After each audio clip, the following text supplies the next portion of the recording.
Hello there. Hi. So, just before we begin, if you hear any kind of funny panting noises, it's definitely not us. It's the three dogs that we're looking after Yeah, under the table. under the table. Maybe you want to have one up here so you can see them. Oh, this is the youngest one. Oh, this is our Speedy Gonzales. Yes, he's a running dog. Gorgeous. We're looking after 3 Cocker Spaniel. Yes, we love them. go. So this is what you hear. So, we are in England, and as you can see, it's sunny. Yay! So it doesn't happen that often in England, and actually the last few weeks' weather has been terrible, but yeah, we've had some interesting experiences here in England, and maybe we talk about England first, actually. Yeah. So I had been away from England for 7 months, and I just came back at the end of June, and returned to my kind of Herefordshire, which is the county in which I spent most half of my life living in. My house is empty and on the market because this is part of what I'm doing at the moment, is kind of freeing myself of all of the material stuff and lightening the load so that Suzanne and I can continue our digital nomad lifestyle. And but it was very interesting being back in the county. It is a very beautiful place in England, very historic, lots of beautiful countryside, lots of beautiful buildings and Historic buildings. yes, very Stories everywhere. So, Old stories. yeah, really very lovely. So it was nice for me to actually experience that a little bit through Suzanne's eyes, seeing it for the first time, and really getting to kind of experience it anew in a way. But we are house sitting instead, and we did a house sit very close to where I was living, and now we're actually only about an hour west of London at the moment, and then I'm going to be heading back up to Herefordshire again for more house sits. But what was interesting is that the energy here, I guess there's a lot been going on in the world, and some changes happening here in the UK, and we'll talk a little bit more about those in a short while. But basically, it was interesting to kind of feel into the energies, and I think there's two things that are happening here. One is I've changed. So I've grown and evolved, and there are various reasons for that. And I'll talk again a little bit more about one of the reasons a little bit later on in the video. But and so my impression and my sense and my feeling. And one of the things is that I've kind of said for some time that I don't really feel like, although my nationality is British and that, I was born in England, that actually I don't really feel that affinity to any particular country. It's familiar, it's in my comfort zone, and I think that's an important aspect to consider, because one of the reasons why I wanted to do the traveling was to expand myself and to grow out of my comfort zone and out of what was familiar, and I definitely got that. It was in lots of situations. Yeah. If you've seen some of our previous videos, you will know that. And so coming back feels very familiar, it feels very comfortable. I know for me, I'm in my own car, and I'm driving on roads that are fairly familiar to me, and Not for me. and I go in the supermarket and I know what I'm looking for, I know where I'm going, and everyone speaks English, and so for me it's been quite nice to sort of come back just for a short time to experience that again. But interestingly, I think that the energies, the dog is, here we go, look, wanting cuddles. And he wants to be in the camera as well. Yeah, he's a camera dog. I'm the camera dog, yes. So we did a really lovely trip to the south coast of England, and I'm going to get Suzanne to talk about that because there's a bit of history in this for her. Yeah. My first time in England was when I was 14, and I came to Eastbourne, which is in East Sussex.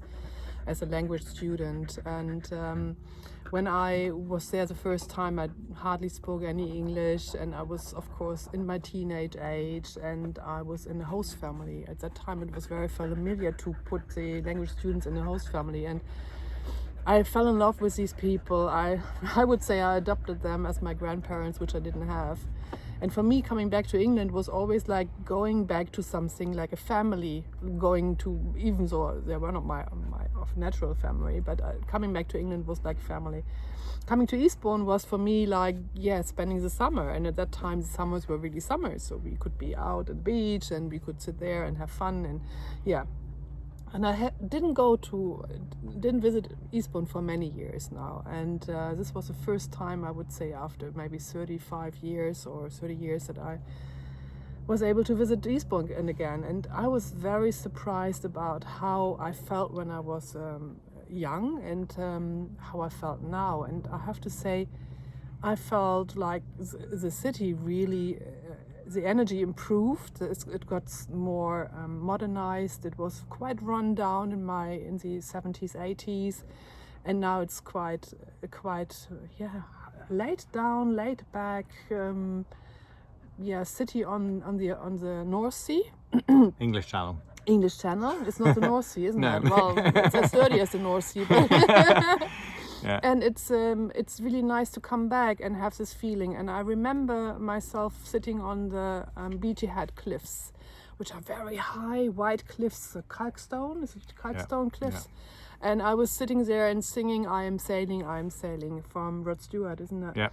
And sitting there again after all these years brought the memories back, and it was such a beautiful feeling to sit there now as an adult. Well, it's more than adult, isn't it? You're an adult. Well, you can get away with an that. older adult. And then being there as a young teenager, and it was so lovely to come back to see that the city improved, that the people are friendly, and it was a good feeling to go back and to do this kind of memory work on how I spent my summer in my youth, right? So it was really lovely. Yeah.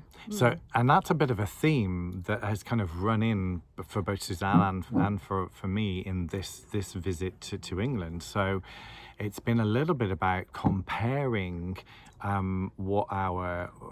how we were when we were younger, and our belief systems, and how we saw things, how we absolutely. perceived things, and then seeing them with completely different eyes now.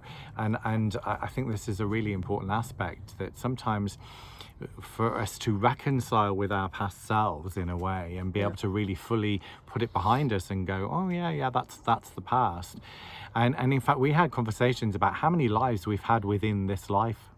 And the different phases that we go through from childhood into teenage years, and then the 20s and 30s, and then 40 plus, 50 plus, etc. And so I think it was really good for us to be able to do that. Yeah, and even see, you don't need even 10 years to be in the next cycle. Like I would say now, I'm in the next cycle after 4 years. So the last 4 years were the past cycle, and I'm going to go into a new cycle now. It's only taken me 4 years. Yeah, and I think part of that is because everything is happening so much more quickly, isn't it? Everything's speeding up, and the pace in which we are being asked to, by our higher selves, by our souls, to actually kind of move forward with our lives. And if you're hearing the call and heeding the call, then this is what's probably happening for you too.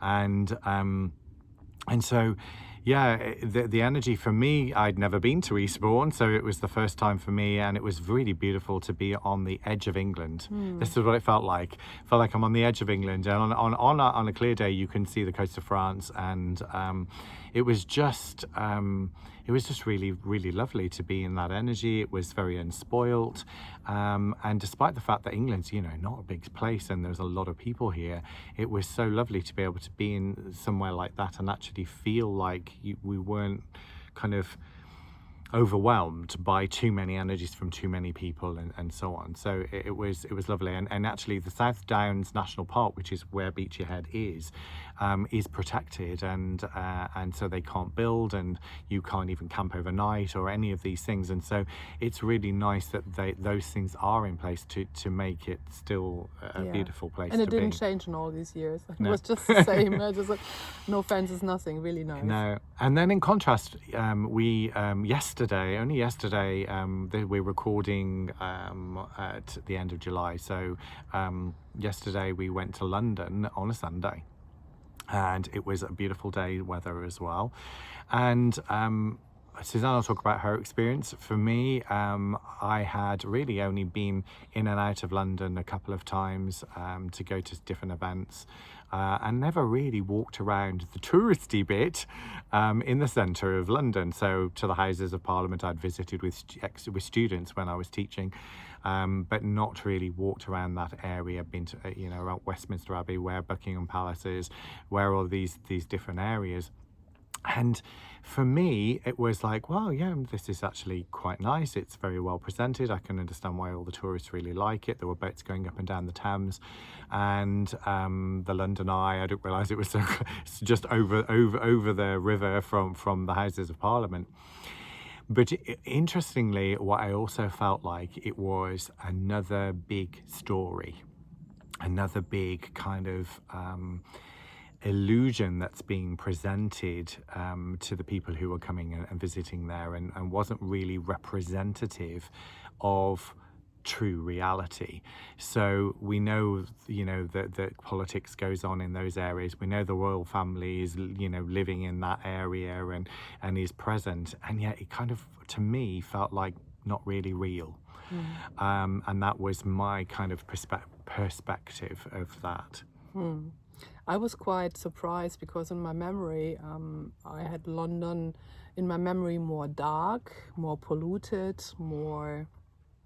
The houses were not that bright, even so I was as a tourist 40 years ago in the city center. But the energy, especially maybe because we had this wonderful sunny day there yesterday, and we were there on a Sunday, I felt like this is a beautiful city. It's nothing to say about it. It's really nice. It's nice to walk around, and a lot of tourists. We are tourists by ourselves. So it was, for me, I had a totally different picture and feeling of the energy of London that I experienced now.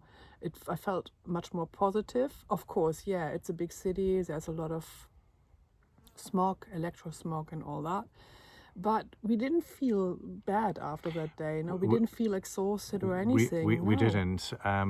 We kind of, and I think some of that, and I think this is an important aspect, right? We have to interact with the 3D world. We have to interact with that reality, unless you're locking yourself away and not really experiencing life. And so how best can you actually circumnavigate the energies that are there? And I think for us, it's about having this really positive intentions and mindset. We both have this kind of mindset and intentions around a smooth trip and creating something really good and happy and joyful and fun, right? And this is what we do whenever we're visiting places. This is what we aim to create, and that's exactly what happened for us yesterday. I mean, on all our trips. Yeah, and we never really were stuck anywhere or anything. No. We never really had any problems. Smooth transitions through airports when we've been going, and all of this stuff, because we just have that positive mindset. We're in our power. We're in our positive energy, in our light, and so we're just manifesting it. We're creating it, and I think this is an important aspect, that you can still go into the heart of what, if you could look at this from a completely different perspective. Yes, the royal family's there, the seat of the British government, and all of this stuff, and you could go, bleh, we didn't do that. But we didn't do that. We're aware of it. We know it's there, and we're not naive, but we just choose to not to go into that energy because we don't want to give it energy. And I think that we're more the observers and enjoy the beauty and it's the nice things. Yeah, it's like we glide through the 3D reality whilst we're in our own reality. create our own Yeah. feelings around it. And I think this is, for me, it's just the way for everyone to begin to live their life and to experience life, because then you don't get so caught up in the dramas that are going on the world stage. And I think World stage. You wanted to talk about the world stage, didn't you? You know, so there's so much going on. We've had a change in government here in the UK, and so there's lots of people, about that and what it means, and there's already policy changes and various things that are happening. And then obviously we've got the whole election drama that's going on in the United States, and there's been elections in Germany, there were elections in France, and so on and so forth, and it's going on all over the place. And then what's going on in Gaza and Israel, and there's still the things that are happening in Ukraine, and there's all of this stuff that's happening, but it's so important not to get caught up in all of that drama, and ultimately to have this more of a kind of eagle eye view of what's happening, and to really be able to look down on the situation and see it for what it really is, which is like a theatre that's just being played out, or a movie, that's being played out here, and it doesn't have to be a part of your reality. Yeah, just stay in the observer mode and create your own reality, being in the space that you create for yourself, and not going into any other trap that's put out there. So many traps out there that they put out there, right? You could be caught up in. It is. I mean, the minute you start going, oh my God, I don't want Trump to get in, and blah, blah, blah, blah, blah, blah, or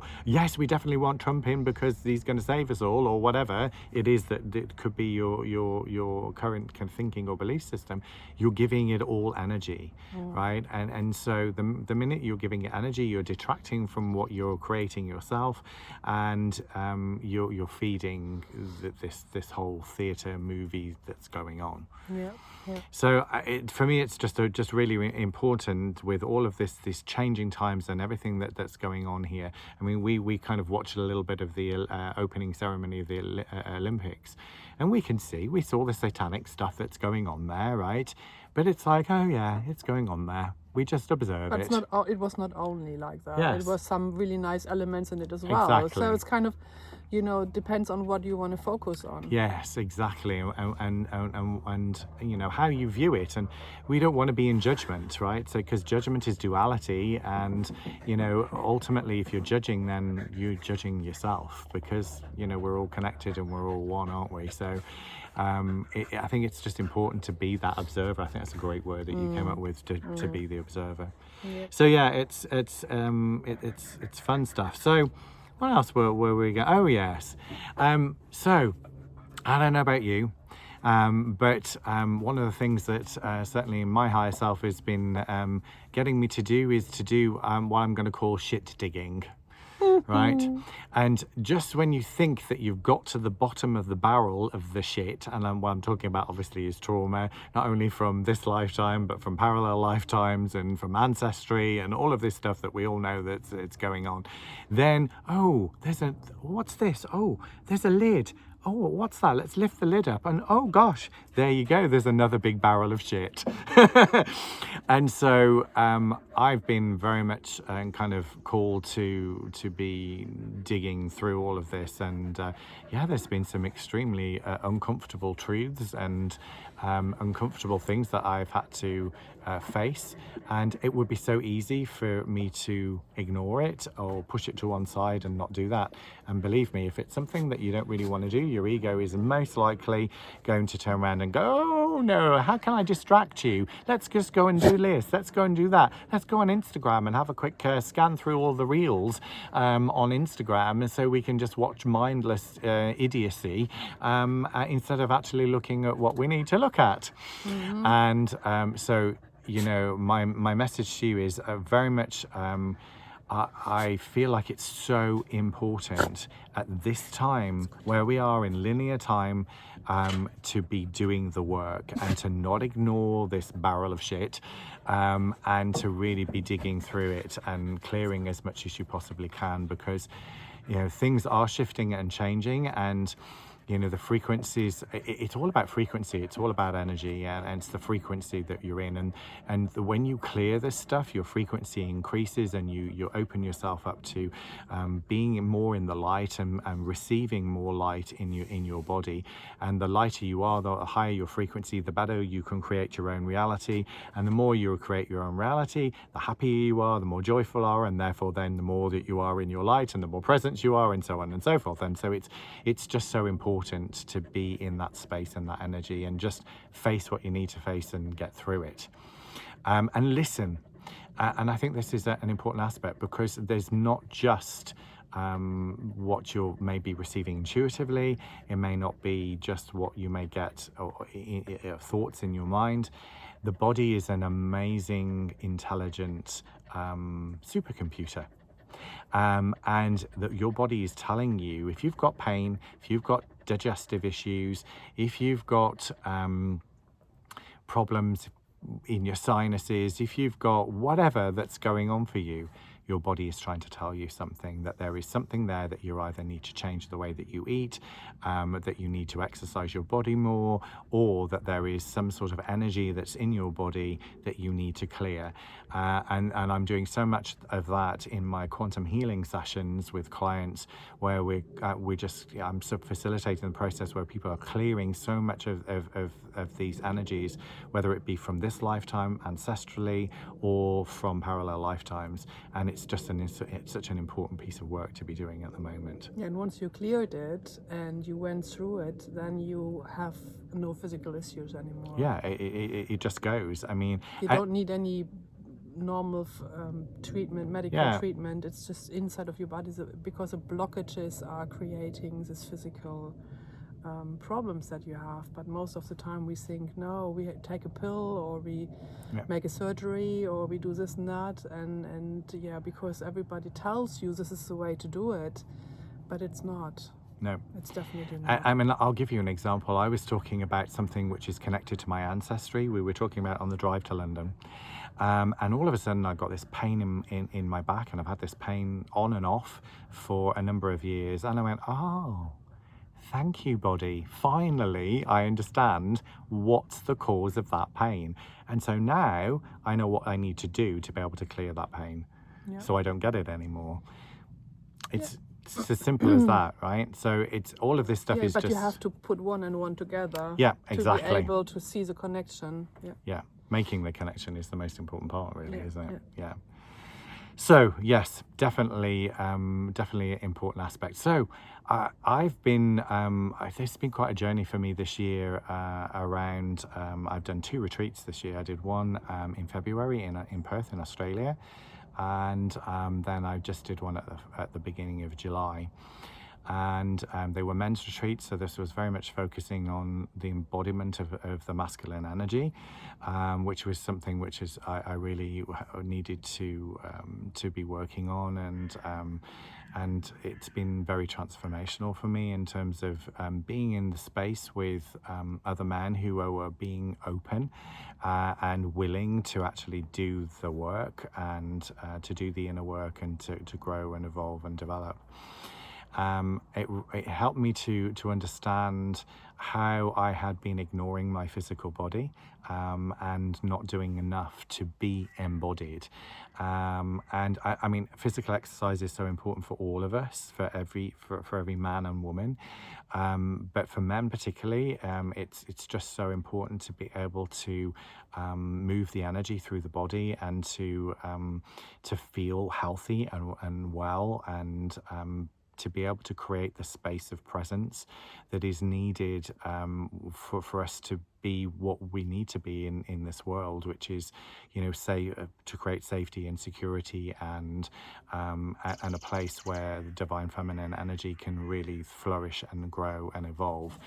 And this is really an important aspect that I kind of made me realize that what I needed to do. And so I've got this really deep commitment now, and since we've been back, we've been going really regularly, doing, I go in the gym, Suzanne swims, and we really do the physical exercise, and it makes such a difference. And the more that I am connected to my body, then the more I'm then listening to things like why I'm getting a pain, the more I can listen to my body and go, I need to eat that, I don't need to eat that. In fact, I don't need to eat at all, or etc. And the more that we are connected to our body through this physical exercise and being more in our lower chakras, then the more we're able to actually synergize and harmonize everything together. And I think there's an awful lot of situations out there where there's a lot of love and light stuff, isn't it, in the spiritual world, that you kind of just sit back and just give it good love, give it energy. And I'm not criticizing giving love, because I think you should give love in every way, but there's a balance between just sitting and giving love and taking lots of shit and putting up with stuff that you shouldn't be putting up with, and so on and so forth. So I think for me, what I learned is creating the right balance between having very, very clear and strong boundaries, and then being open, present, and in my body, and being able to experience life instead of being in la la land. So that's been kind of really some of the key things that I've taken away from this. And he's describing it always like it was a very easy journey, and it was so easy to go through there. And I think you had maybe the most challenging and hard 10 days in your life ever, didn't you? Yes. I mean, I had my body ached in places I didn't even know it could ache, because I was doing so much physical exercise. The breath work made me puke. The meditation sent me so deep into my into my kind of cosmic self, that I had some cool experiences actually. But I also took part for the first time in plant medicine. I was always very wary of this, and wasn't even sure it was medicine, if I'm honest. But actually, if it's done in the right environment with the people who know how to facilitate a journey, then for me it was a very positive experience, and I cleared a lot out of that shit barrel in 2 nights. But as well, you had to learn to get out of your comfort zone. Everything was out of the comfort zone. It was so far out of the comfort zone. It was it was Even like camping would have been nothing against that. Yeah. it was like going from England to Antarctica, I suppose. Yeah. It really was a huge difference, and I had to. It's an element of bravery that we have to be prepared to go into that space of for such an uncomfortable place. But actually, I realized how much not how much I'm capable of, but I glimpsed how much I could be capable of by how much I pushed myself to do what I did. And I really kind of was in this situation where I was like, oh, I can do that. And I'll give you an example. So, I'm 54, and on this retreat, there were younger men in their 30s, and I was keeping up with them during all of the exercises, and I was like, okay, so I can do this. I can push my physical body even when it's in pain, even when it's aching, even when my mind says, no, you can't do this. Yes, you can. And so it helped me to see through some of my limitations, and the limitations that my belief systems were placing on what I can and can't do. Yeah, and it was really nice to witness when he came back how much his energy changed, and how much more he is aware and present, and how much more he is able now to take over the male role in a relationship, when it comes to, I can do it. I'm capable of doing it, and I'm looking forward to do it. I don't see it as a challenge anymore. I'm facing it, and I like to experience something new. And you don't know me that well, audience out there, but I have very many male attitudes, and I always pushed my limits, and I'm not very much scared in my life at all. But for you, it was quite a new experience, and a really good experience to go through that. Yeah, it was, for sure. Very, very positive. So, Yeah, and what it's also kind of leading me to do is to look at what I can create as well moving forward, to create some containers that that actually other people can come and do the same. And so yeah, I'll keep you posted on developments in that area. Yeah. So, We should create something like a women's camp, but this would be massage, wellness treatment. No. one of the things we said on the men's retreat was we need a masseuse. No. You could have done to each other, but men don't do this to each other, don't they? Everyone was saying we really could do with a massage, Yeah. and we were lacking a sauna as well. I think we did ice baths, which I'd done for the first time, and actually, I was always because I don't like a cold shower. I really like a hot shower, and so, but actually, being immersed in the water in an ice bath was a completely different experience to having the water cold pouring down on a shower. So I actually really enjoyed it, particularly after doing the exercises, because my body was really hot, and then you got in that cold shower and it really revived the body, and actually it activated my Kundalini energy. I was kind of like, whoa. Well, they don't need women for that. Very nice. Well, we don't need, but we like. Okay. For massages. Yeah. I see. And we change that. On the women's camp, we have men coming in doing the massage. Oh, well, it's all's good in love and war, isn't it? So I think that's all we want to share with you right now. So I hope that that you can get some pearls of wisdom from this video.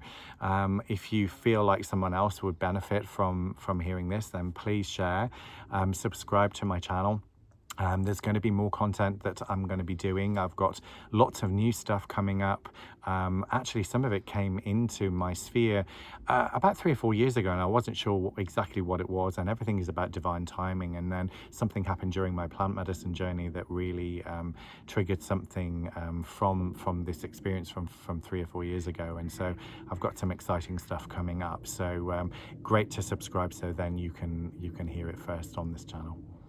Have a great time. Take care, everyone. Stay connected.